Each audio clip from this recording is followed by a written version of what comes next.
Comienza la liturgia de la semana con el Padre Diego Figueroa.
Buenas noches amigos, bienvenidos un sábado más a Radio María, a la liturgia de la semana. Aquí estamos en esta tarde-noche de sábado 25 de abril, día de San Marcos, ¿verdad? En el que estamos entrando ya en la cuarta semana del tiempo pascual. Qué bonito es el tiempo de la Pascua, qué bonito es cuando llega la primavera poder escuchar todo lo que la palabra de Dios, todo lo que la liturgia de la Iglesia nos va ofreciendo semana tras semana, día tras día. Esta cuarta semana es una semana muy particular, marcada por el domingo, como siempre hacemos, como siempre sabemos, en este caso el Domingo del Buen Pastor. Vamos a hablar hoy de esto en la primera parte de nuestro programa. Vamos a explicar un poquito por qué el cuarto domingo es el Domingo del Buen Pastor. Vamos a explicar también las consecuencias que esto tiene en la vida de la Iglesia, en la celebración y en la liturgia y la espiritualidad de la Iglesia.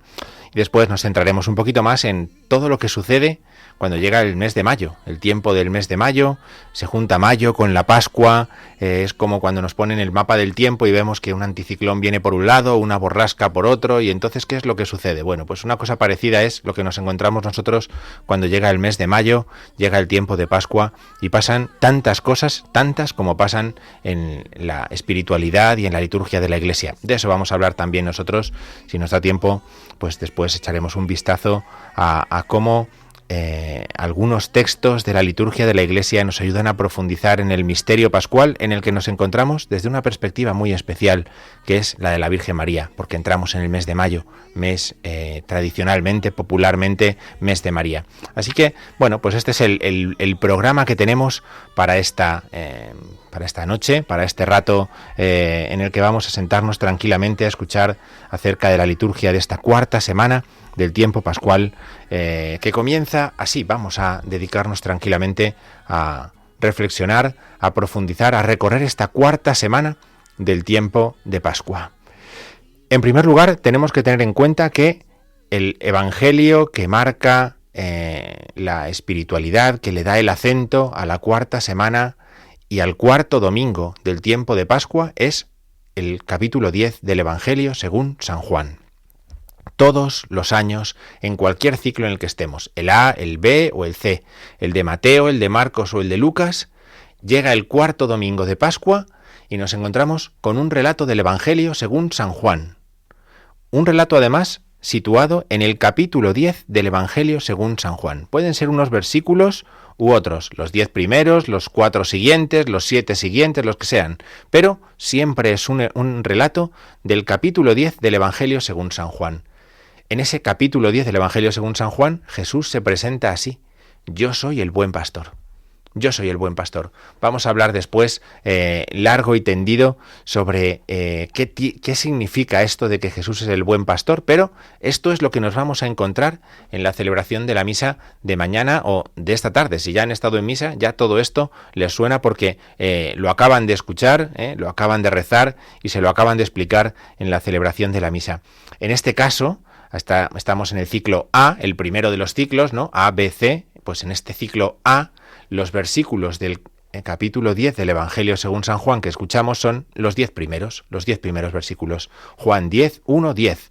Y en esos 10 versículos Jesús se presenta de dos formas: yo soy el buen pastor yo soy la puerta de las ovejas. Luego vamos a explicar qué significa todo esto, ¿de acuerdo? Pero al menos tenemos que quedarnos con la forma en la que Jesús se presenta. Hay otros que no son buenos pastores, son ladrones que entran para hacer daño al rebaño, a las ovejas, pero Jesús es el buen pastor que llama a las ovejas por su nombre y las suyas lo reconocen, lo escuchan, son capaces de seguirlo porque han reconocido la voz de su buen pastor. Bien, este Evangelio viene precedido de una serie de lecturas que lo preparan y que todas tienen una temática similar. San Pedro es el otro protagonista. Fíjense qué interesante, ¿verdad? El Señor es nuestro buen pastor, pero nos ha dejado otro pastor, otro buen pastor, que es Pedro. La primera lectura es un discurso de Pedro en el libro de los Hechos de los Apóstoles. La segunda lectura está tomada de la primera carta del apóstol San Pedro. Son dos lecturas en las que encontramos la palabra de Pedro para explicar la primera, que el pastor es Señor y Mesías. Jesús es Señor y Mesías. Fíjense, cuando encontramos estas palabras en la liturgia de la Iglesia, todas ellas son sinónimas. Pastor, guía, Señor, Mesías, juez. Todas estas palabras hacen referencia a la capacidad de Jesús para guiar, para conducir a los suyos. Todas estas palabras, ¿no? Por eso, en la primera lectura, Pedro dice en su discurso que Dios ha constituido a Jesús Señor y Mesías.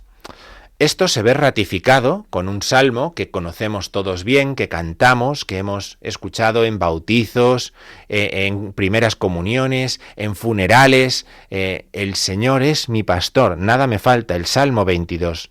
Y la segunda lectura, el texto de la carta del apóstol San Pedro, nos habla de que aquellos que estábamos alejados de Dios nos hemos convertido al pastor de nuestras almas. Qué bonito. Hemos dejado de escuchar otras voces para escuchar la voz del buen pastor, el pastor de nuestras almas.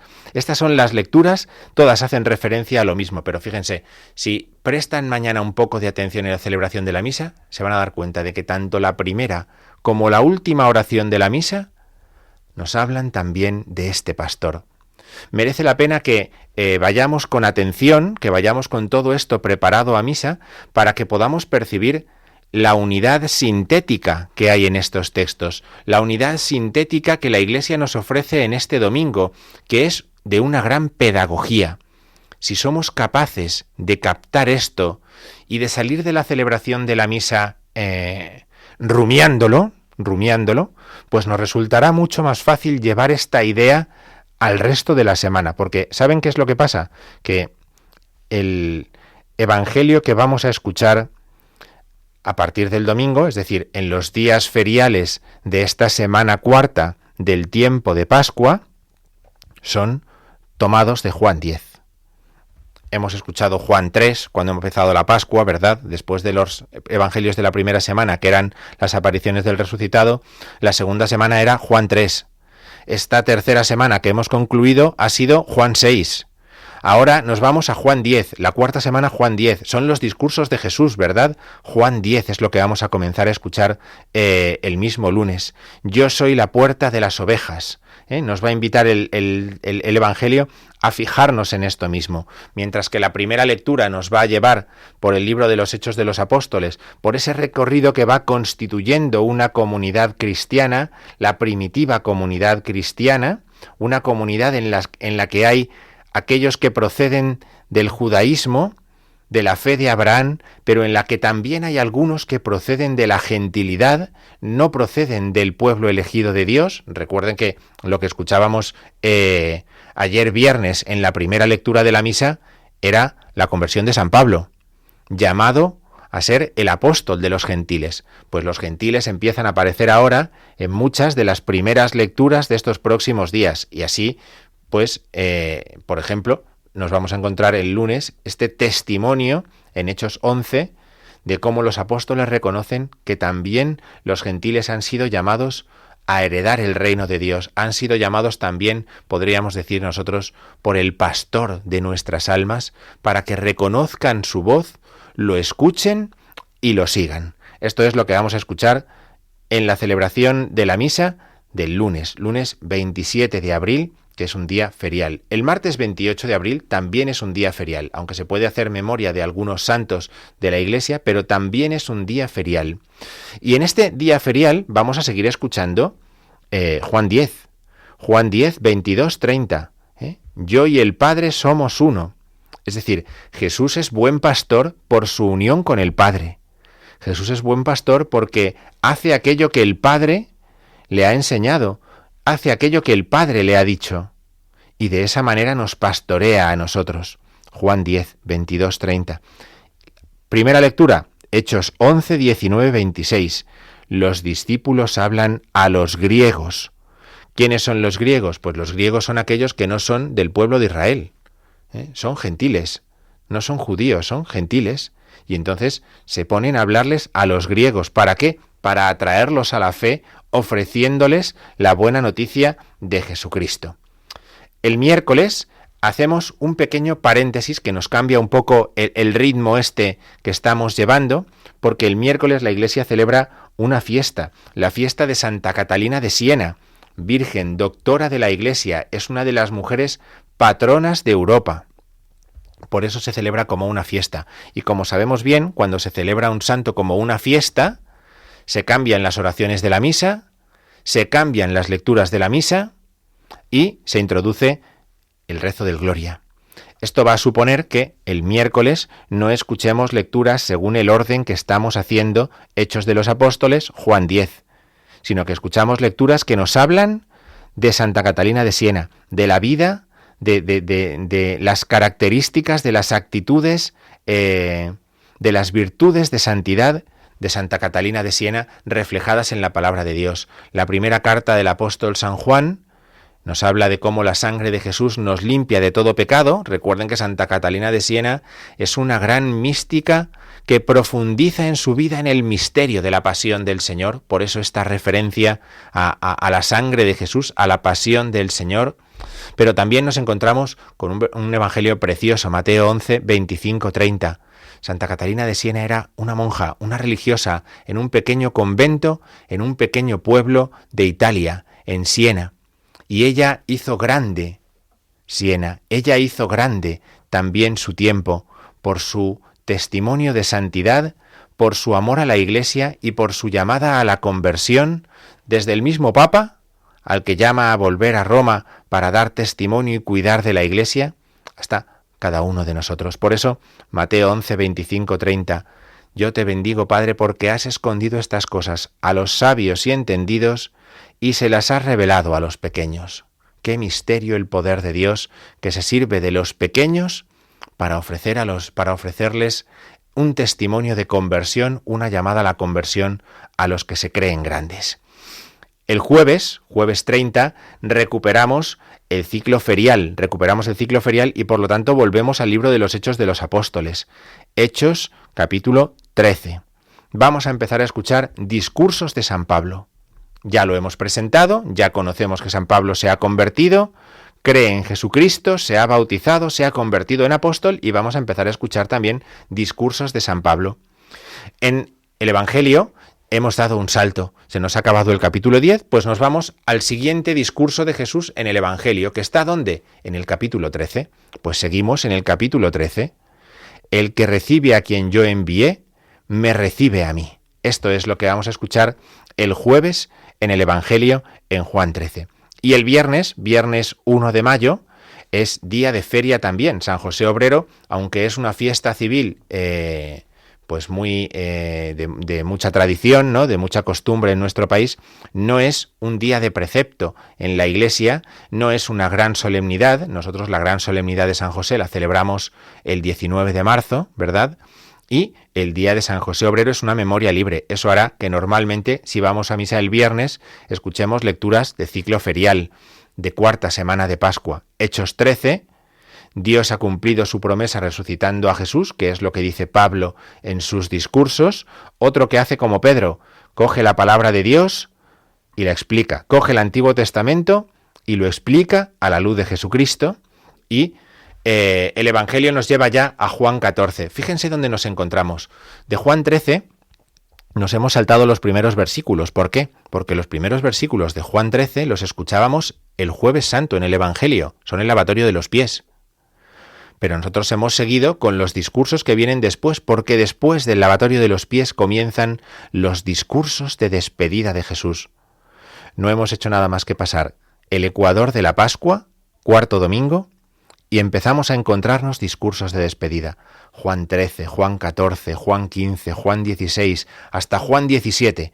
Estos son los evangelios de estas próximas semanas, de estos próximos días de feria, y el viernes nos encontraremos los primeros versículos del capítulo 14 del Evangelio según San Juan, donde Jesús le dice a Felipe y a sus discípulos: yo soy el camino y la verdad y la vida. Nadie va al Padre sino por mí. Es un evangelio precioso que merece la pena pues que podamos escucharlo, rezarlo y meditarlo. Y el sábado 2, nos encontramos con una memoria obligatoria que, por lo tanto, no nos va a cambiar el ritmo de las lecturas, pero sí nos hará fijarnos en un personaje de gran importancia en los primeros siglos de la vida de la Iglesia, San Atanasio de Alejandría. Luego vamos a hablar un momentito de San Atanasio de Alejandría cuando hablemos del buen pastor. Las lecturas serán Hechos 13. Pablo se va a dedicar a los gentiles porque los judíos no le hacen mucho caso cuando trata de presentarles el Evangelio de Jesucristo. Y Juan 14, 7-14, es decir, sigue el discurso, la continuación de lo que escuchábamos o de lo que escucharemos el viernes está en el Evangelio del sábado. De esta forma, con esta memoria de San Atanasio del próximo sábado, día 2, cerraremos la cuarta semana del tiempo de Pascua, semana del buen pastor, y daremos un paso más en el que ya no me voy a meter porque será propio del programa de la semana que viene. Bien, esta es un poco la liturgia de la semana, de esta cuarta semana del tiempo pascual, toda ella marcada, como decíamos, por el buen pastor del que vamos a escuchar a continuación. Vamos a escuchar un poquito de música y continuamos, vamos a explicar un poquito qué es esto del Domingo del Buen Pastor, cuáles son sus características y vamos a profundizar un poquito en este misterio de Jesús como buen pastor.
Yo soy el buen pastor que conozco a las mías y las mías me conocen, igual que el Padre me conoce y yo conozco al Padre, yo doy mi vida por las ovejas. Esto es lo que acabamos de escuchar en esta pieza de polifonía, Ego sum pastor bonus, yo soy el buen pastor. Juan 10, versículos 14 y 15. Bien, como decíamos, vamos a pararnos un poquito a ver qué es esto del buen pastor. La Iglesia todos los años dedica el cuarto domingo a fijarse en la liturgia en Jesús como el buen pastor que da la vida por las ovejas.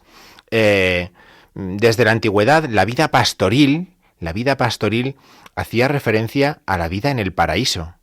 Hablar del pastor significa hablar del paraíso, hablar del campo, de las verdes praderas, todas estas cosas que en el Salmo 23 también nosotros rezamos. Todo esto nos habla de una armonía en el cosmos, de una felicidad, una paz, un orden, en definitiva, que supone el orden de la creación. El pastor es el que apacienta a los corderos y digamos que es el que mantiene el orden en la creación. Por eso, hablar del buen pastor, en principio, tiene algo que ver, para empezar, ya podemos decir que tiene algo que ver con la importancia del paraíso.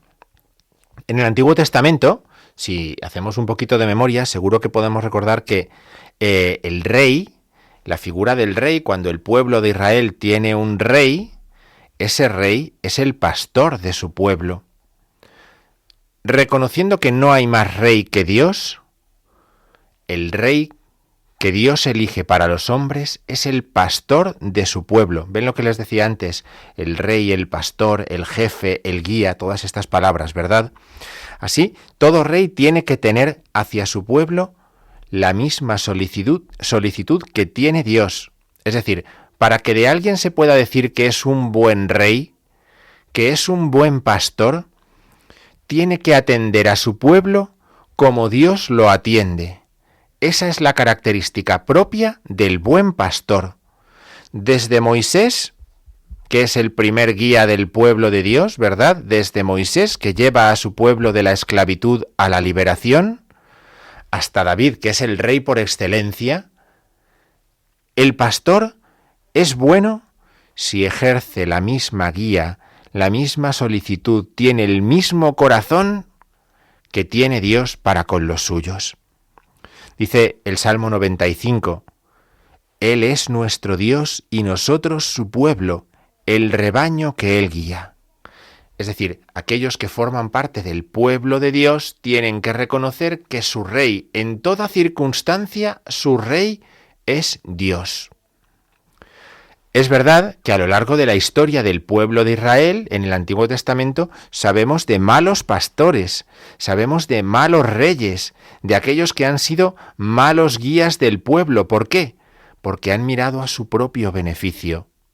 Han buscado aprovecharse del poder que se les había concedido en vez de utilizarlo para servir a los hombres.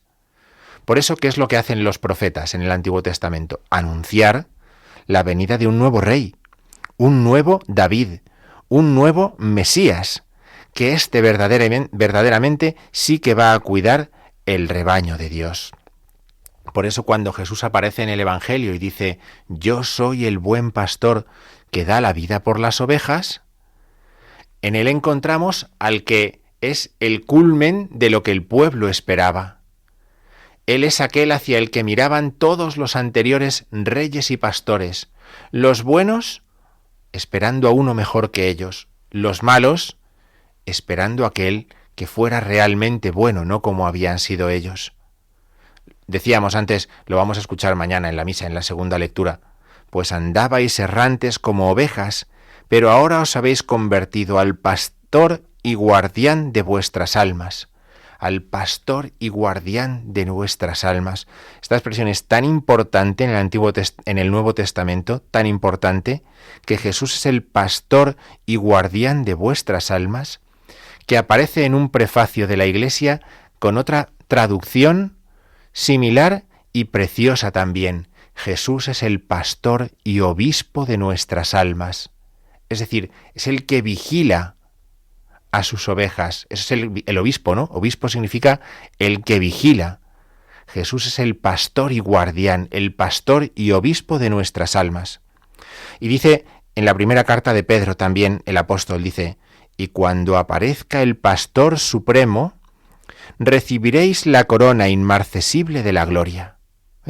Pedro ejerce como pastor de la Iglesia, pero esperamos que aparezca de nuevo un pastor supremo, que vuelva a Jesucristo, el buen pastor, el pastor supremo, que es aquel que va a ofrecer a los suyos la corona de gloria que no se marchita. Esta imagen del pastor es tan importante que podríamos decir que la práctica totalidad de los padres de la Iglesia se han fijado en esta figura del buen pastor. Clemente de Alejandría dice que Jesús es el pastor de las ovejas del Rey Celeste. Policarpo dice que el pastor de la Iglesia universal extendida sobre toda la tierra es Jesús. Y Melitón de Sardes dice, es el pastor de los que son salvados. Así nos encontramos con un texto tan bonito como este de San Ambrosio de Milán. Fíjense, para que entiendan un poquito más qué significa ser el buen pastor. Dice San Ambrosio de Milán, los hombros de Cristo son los brazos de la cruz. Es ahí donde yo he depositado mis pecados. Sobre el noble cuello de este patíbulo yo he reposado. Imaginen la imagen del buen pastor que carga con la oveja perdida, ¿verdad? Y entonces apliquen esta afirmación tan preciosa de San Ambrosio. Los hombros de Cristo son los brazos de la cruz. ¿Dónde carga Cristo con la oveja perdida, con los pecados de la oveja perdida?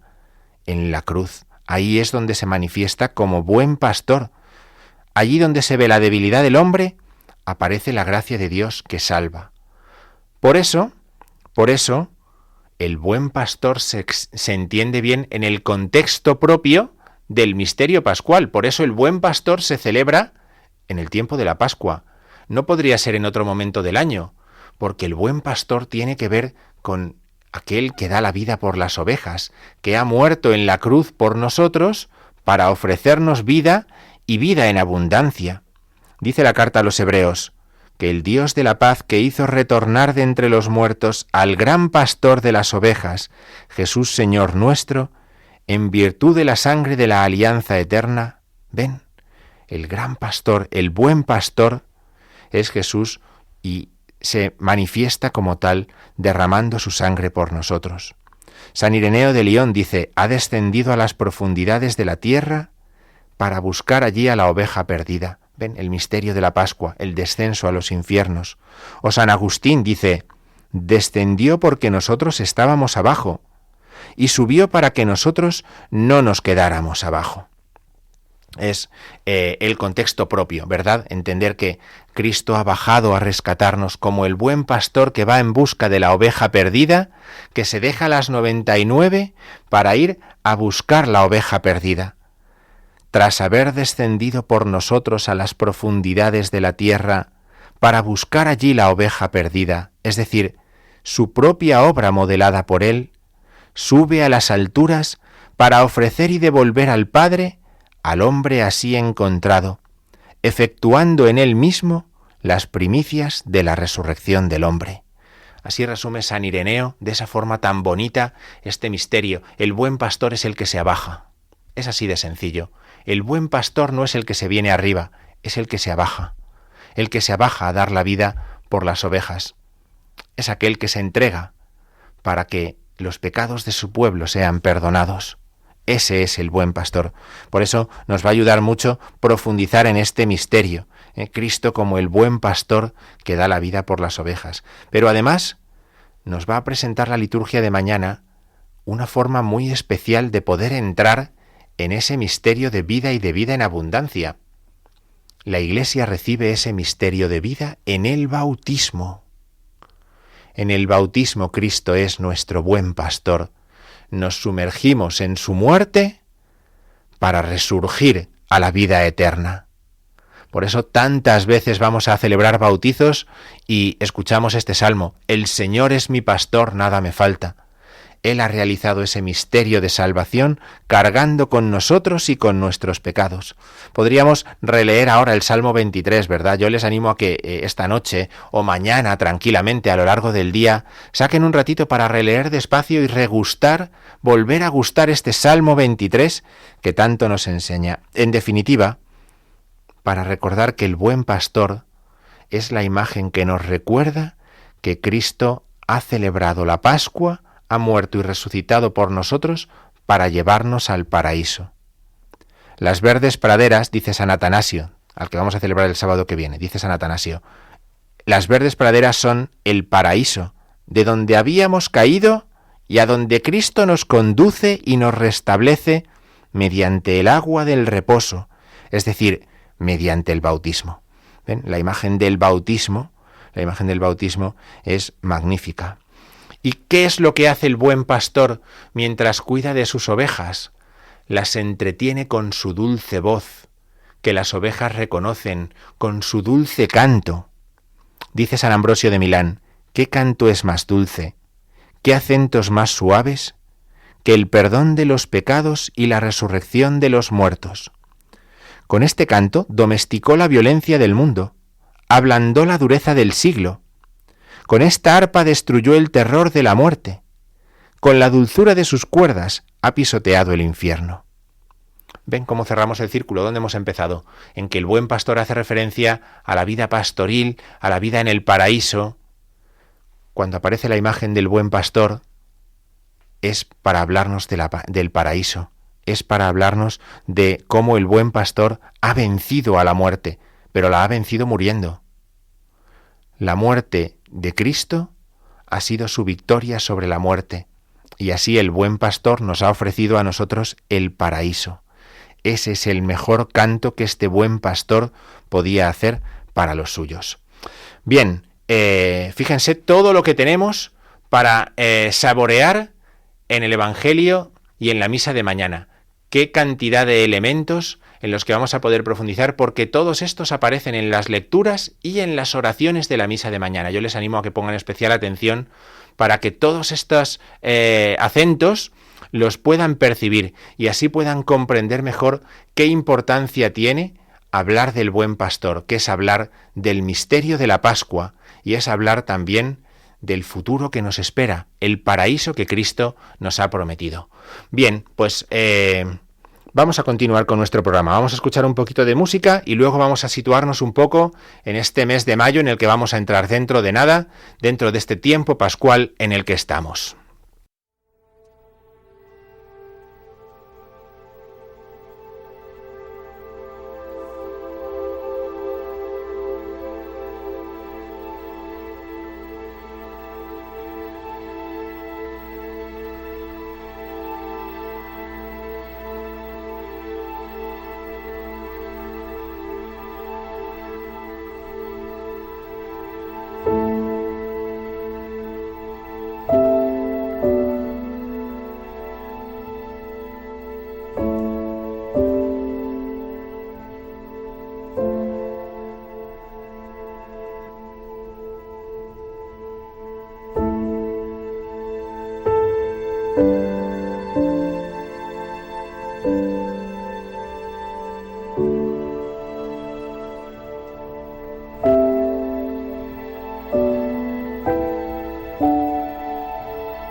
Hola Sofía, buenas noches.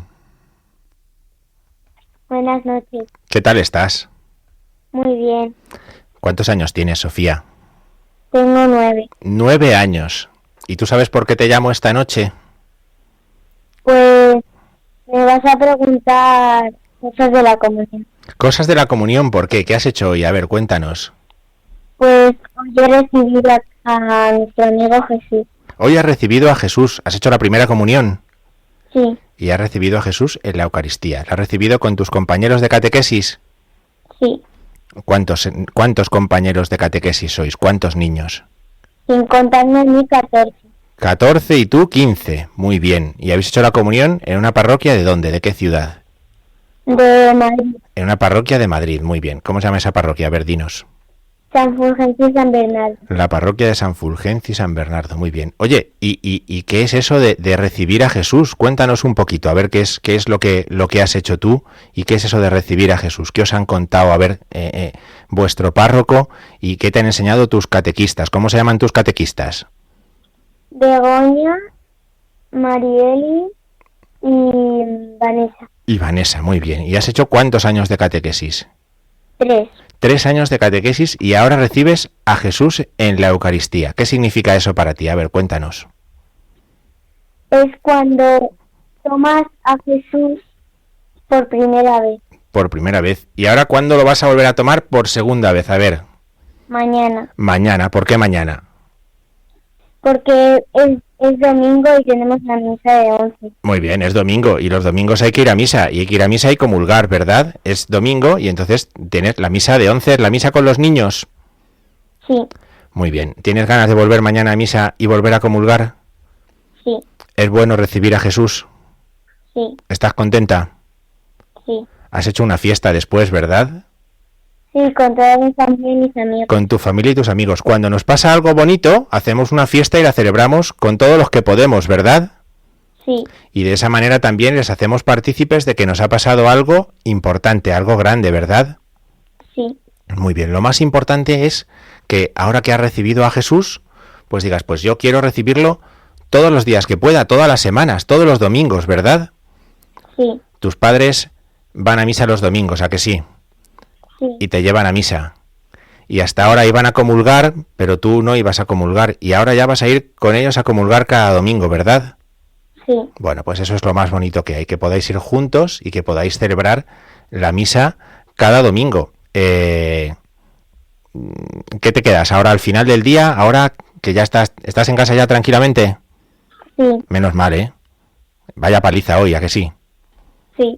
Bueno, pues ¿qué se te queda ahora? Al final del día, ¿qué es lo que piensas? Ahora que ya estás en casa un poco más despacio, ¿ahora qué es lo que piensas?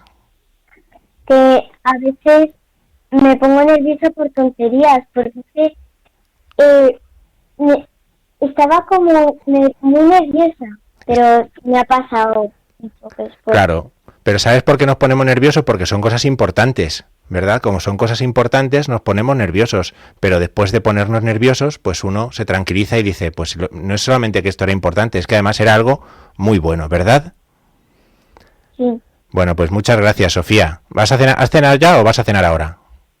voy a cenar ahora. ¿Vas a cenar ahora? Bueno, pues muy bien, pues nada, muchas gracias. Que cenéis juntos y que tengáis muy buena noche, ¿de acuerdo? Vale, Gracias. chao.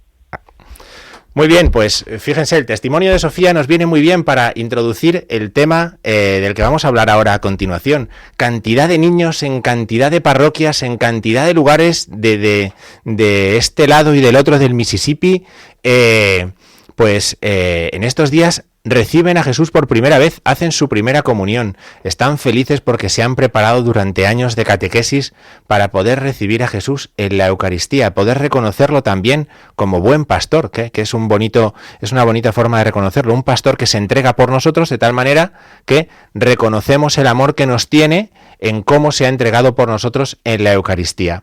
Y de esta manera es como nosotros nos introducimos en un elemento fundamental de la Pascua. La Pascua es un tiempo sacramental, Es un tiempo en el que la Iglesia recibe el don de los sacramentos de Cristo y lo distribuye a sus hijos. A algunos les distribuye el sacramento del bautismo, a otros les distribuye el sacramento de la Eucaristía.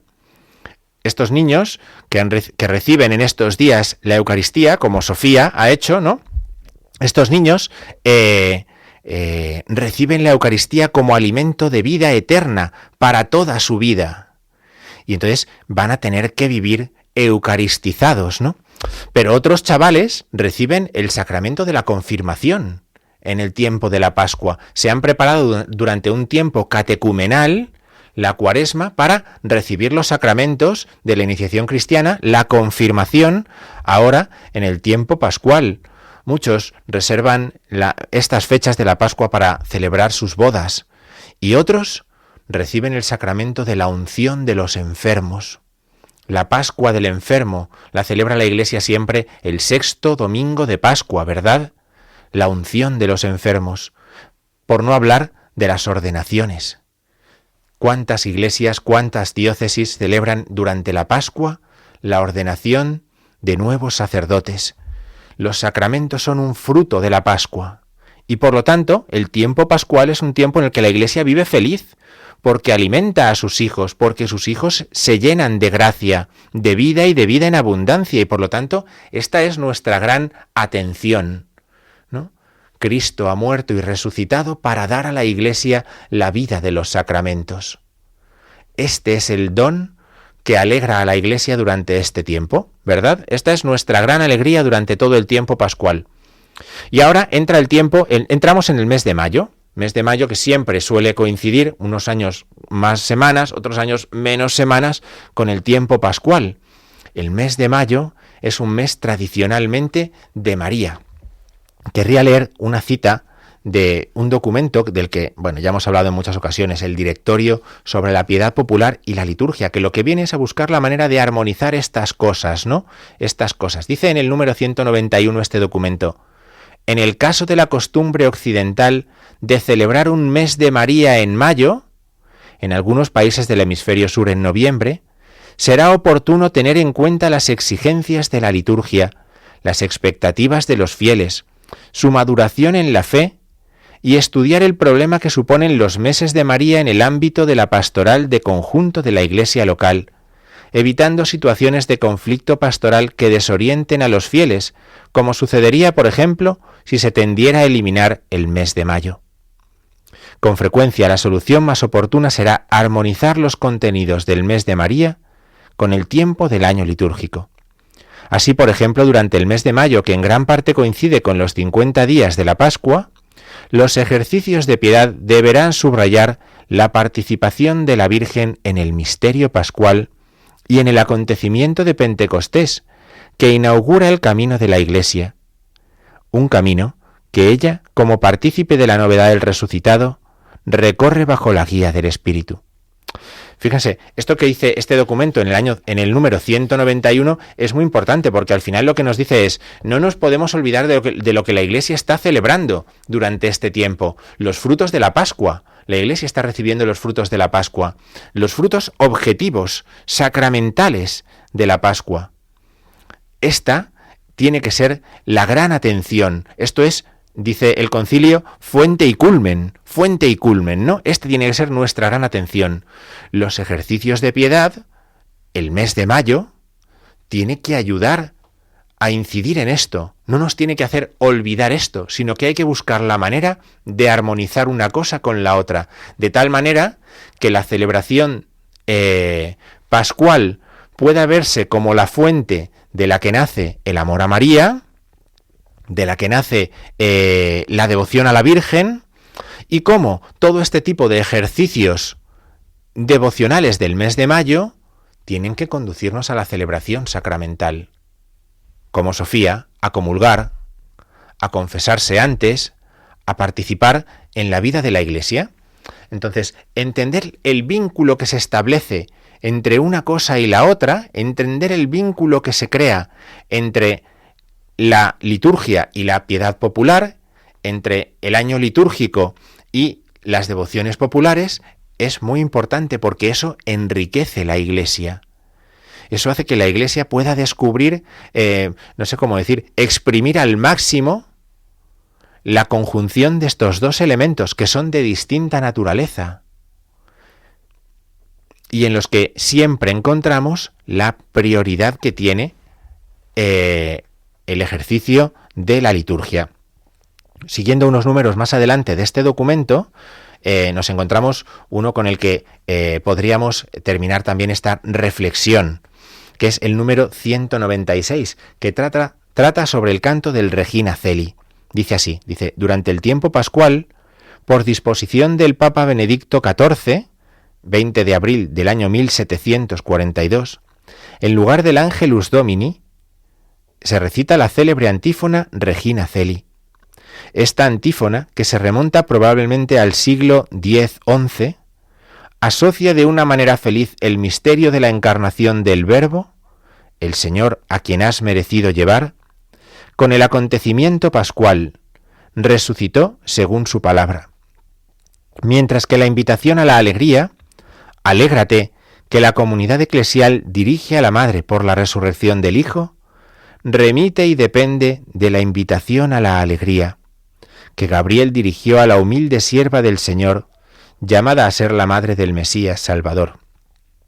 Como se ha sugerido para el Ángelus, será conveniente a veces solemnizar el Regina Coeli, además de con el canto de la antífona, mediante la proclamación del Evangelio de la Resurrección.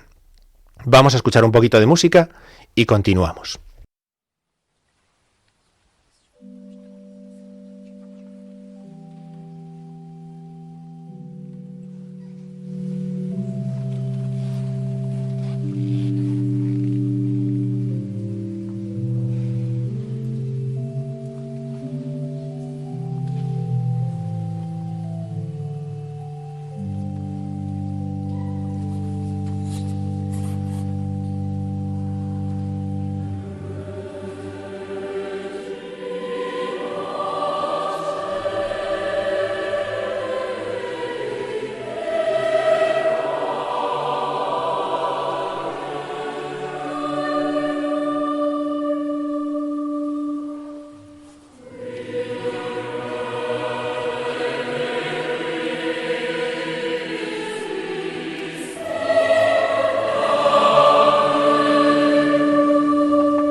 Muy bien, este es el Regina Coeli de la caballería rusticana de Mascagni, ¿verdad? Mientras van cantando las mujeres, mientras va la procesión, ¿verdad? En la noche de la Pascua, ¿verdad? Seguro que lo recuerdan de la caballería rusticana. Por no poner el de siempre, el gregoriano, ¿verdad? Por variar un poquito. Bien, vamos a terminar nuestro programa de hoy.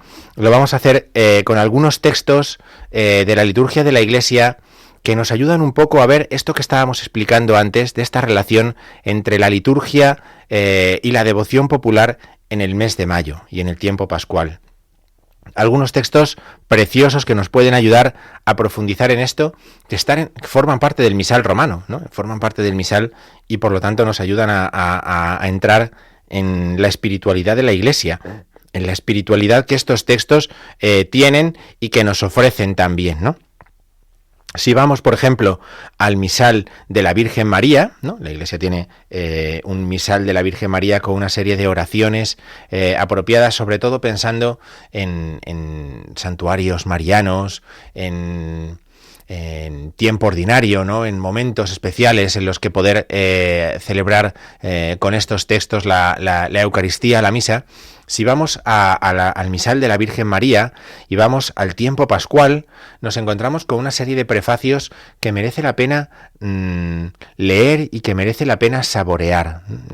Tenemos 4 textos que a mí me gustaría que pudiéramos leer, si no leer los prefacios enteros, bueno, pues al final el protocolo, el embolismo inicial, ¿no? y el final, el que desemboca en el Sanctus, pues esos los conocemos bien, pero sí el embolismo central, el cuerpo del prefacio de la misa, sí que son muy interesantes y merece la pena que los escuchemos, ¿no? Por ejemplo, en la misa de la Virgen María en la resurrección del Señor, el prefacio dice así: porque en la resurrección de Jesucristo tu Hijo, colmaste de alegría a la Santísima Virgen y premiaste maravillosamente su fe. Ella había concebido al Hijo creyendo, y creyendo esperó su resurrección. Fuerte en la fe, contempló de antemano el día de la luz y de la vida, en el que, desvanecida la noche de la muerte, el mundo entero saltaría de gozo, y la Iglesia naciente, al ver de nuevo a su Señor inmortal, se alegraría entusiasmada. Fíjense qué belleza de texto, ¿eh? Fíjense qué belleza de texto. Nos ofrece la visión de la resurrección desde la perspectiva de la Virgen, para empezar. ¿Y cuál es la perspectiva correcta si miramos desde la Virgen María a la Pascua? La alegría. La alegría. ¿Por qué? Porque ella concibió creyendo y creyendo esperó la resurrección. Es decir, la alegría es una consecuencia de la fe. La fe en la encarnación, la fe en la resurrección tienen una consecuencia, que es la alegría de la Santísima Virgen. Esa alegría permitió que ella contemplara de antemano el día de la luz y de la vida. María como testigo de la Pascua, como testigo de la resurrección. Y la alegría que fue primero de María, luego hizo que el mundo entero saltara de gozo y que la Iglesia se alegrara entusiasmada, la Iglesia naciente. La alegría es una característica propia de la Pascua y la encontramos de una manera bonita en este primer prefacio. El segundo prefacio, el de la misa Santa María, fuente de luz y de vida, nos dice así: porque estableciste por un don de tu amor que en los sacramentos de la Iglesia se realizara místicamente lo que se había cumplido en la Virgen María. La Iglesia da a luz en la fuente del bautismo a nuevos hijos concebidos virginalmente por la fe y el Espíritu. Una vez nacidos los unge con el aceite precioso del crisma, para que el Espíritu Santo que colmó de gracia a la Virgen descienda con sus dones sobre ellos. Y además prepara cada día la mesa a sus hijos, para alimentarlos con el pan bajado del cielo que la Virgen María dio a luz para vida del mundo, Jesucristo, Señor nuestro. ¿Ven qué es lo que nos ofrece este texto? Lo que nos ofrece es una profunda reflexión acerca de la iniciación cristiana, comparando a la Virgen María con la Iglesia. La Virgen María, fuente que nos ha dado a Jesucristo, la Iglesia, fuente en la que recibimos la iniciación cristiana. Bien, no nos da tiempo a mucho más. Se nos quedan otros prefacios y otros textos maravillosos, pero al menos esto sirve un poco para saborearlos. Ponemos un poquito de música que nos vamos a despedir, ya terminamos nuestro programa.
Pues hasta aquí ha llegado nuestro programa de la liturgia de la semana, en este sábado, día de San Marcos, entrando ya en el cuarto domingo de la Pascua, domingo del Buen Pastor. Pues este es el recorrido que hemos hecho en este día. Hemos profundizado en esta figura de Jesús como buen pastor que da la vida por las ovejas. Hemos podido reflexionar sobre la belleza que tiene la conjunción del misterio pascual con el mes de mayo, mes de María, y hemos podido incluso saborearla con algunos de los textos de la liturgia de la Iglesia. Muchas gracias a todos por acompañarnos en esta hora y que tengan muy buena noche.